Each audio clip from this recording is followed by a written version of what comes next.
The feature on Sunday is the Standard Chartered Champions and Chater Cup. It's the final Group 1 of the season, final leg of the Triple Crown as well. No Triple Crown on the line this year, though. The field is headed by Exultant, who is a two-time winner of this race already. Zach Purton in the saddle. Glorious Dragon, who was behind Love's On You last time, as was Exultant. They finished 5th and 6th last time.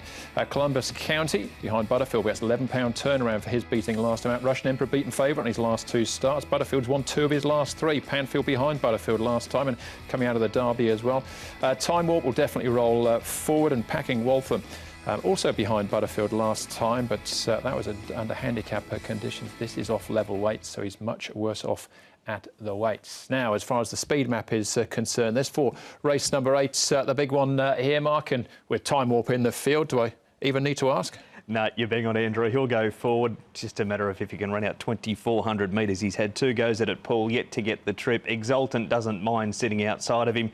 Can you see anything different than what shows on that speed map? May Panfield look to go forward from barrier number 4? No, I think he'll go settle midfield there. Glorious Dragon and Packing Waltham just might be the other way around. That's the only change I see. I think it's quite straightforward, this one. Okay, all right. With Time Warp out in front, that's he might start, but Packing Waltham at the back. What are his chances? He'll be ridden by Matthew Chadwick. Matthew, Packing Waltham, was he unlucky last time? Yeah, it was slightly unlucky. We half had a gap at the top of the straight. He just didn't seem to attack the line and the gap pretty that well. So when it closed, it just gave us we just had to go for another run, which came a bit late onto the outside. Could you get a feel that day as to how effectively he ran the 2,400 metres?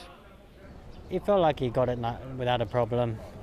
He's always given that indication, so we're not going into it without any concerns about the distance. So stepping up to Group 1 level, it looks a fairly even sort of a field. You've had a bit to do with him. What do you make of his hopes? The horse, he's kept improving since the last few runs, and he seems to be going to the race as well as he can be. He still needs to take a step up, and in order to beat the higher rated horses, Exultant especially, and Columbus County. So the 4-year-olds look like they just have to step up a couple of lengths just to put themselves in the picture. But happy with him, and as I said, he's come on with his last couple of runs, so fingers crossed, and get a nice run, and we can show them something.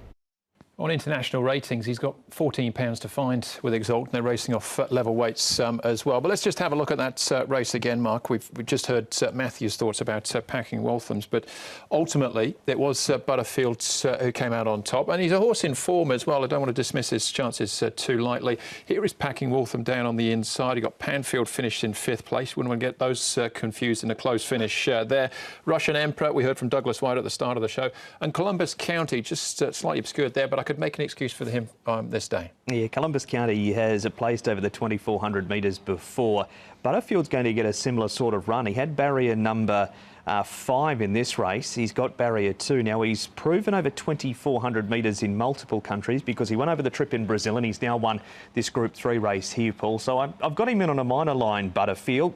Concerned about Russian Emperor. He's now failed twice over the 1.5 miles here and also in the Derby prior to arriving. I thought Panfield might have finished the race off better than what he did in this too. Yeah, there's a little query over that Derby form when these horses have come out, haven't they? And Butterfield did win nicely. Now, he had the perfect run in the race, and it was a funny run race, though. You could see with those horses that were in the front, they sort of really walked them halfway down the back straight. All right, this is potentially the horse they have to beat, though, Exultant. And Tony Cruz, Paul, has sent his star up to Chungfar for a bit of a freshen-up. He has, just something different, because the horse hasn't won this season now. And saying that, he's had the 6 runs and he's had 4 seconds, and they've been in the highest company. So he's just not exactly the same horse, I think, as he was last year. I think sort of age has caught up to him a little bit. He's still one of the major chances, and I think this is a really good opportunity for him as well. This trial was okay. I thought he was just pushed out a little bit at the end, though.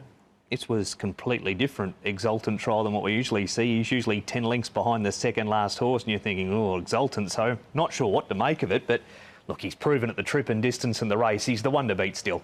All right, what about Glorious Dragon, a group winner early in the season? But this is under handicap conditions. Beats Butterfield into second place. Columbus County finished fourth.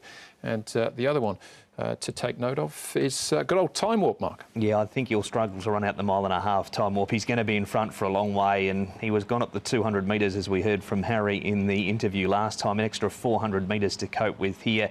Got Butterfield in, we touched on him. I was going to risk Glorious Dragon, Paul, but I know you're keen on the big grey. I am. Look, he meets these horses a lot better at the weights. This is, as Andrew said, was a handicap. Now on level weights, he's 15 pounds with Butterfield. He's better off, and he beat him. And I just think this could be his race. With Exultant not up to sort of the standard from last year, I think maybe this could be his opportunity. OK, all right, that's Glorious Dragon then. But at this stage, Paul, punters are with Exultant to make it 3 in a row. Yeah, well, there's the fairy tale for him to win, to make it 3 in a row. But I'm going to try and spoil that fairy tale and go with Glorious Dragon to beat him. I just think he'll come up a decent price as well. He's currently at 6.3 to beat Exultant. Columbus County, another one that's benefit by set weights here. And of the 4-year-olds, we'll give Panfield another chance. He is a 2,400 metre winner overseas in Group 1 company. 2, 1, 3 and 6. Going to stick with those that have shown something over 2,400 metres in Hong Kong more particularly, and that is Exultant on top. He's looking for 3 in a row in this race. He's not going to get a better opportunity in this race than what he's had all season. It's a good distance for him. It's a perfect race. He's on top to beat Columbus County. He's placed over 2,400 metres. Had an excuse in the Queen Mother Memorial. Butterfield won that. He goes up £4. And Packing Waltham, he looked like he ran a strong 2,400 metres, although somewhat luckless in the latter part of the race. 1, 3, 5 and 8. I dearly love Exultant to win. I'm going to go Columbus County, though. If he does win, though, or finish second or third, Exultant, he'll leapfrog Viva Pitaka in the all-time money winning list as well, just behind Beauty Generation.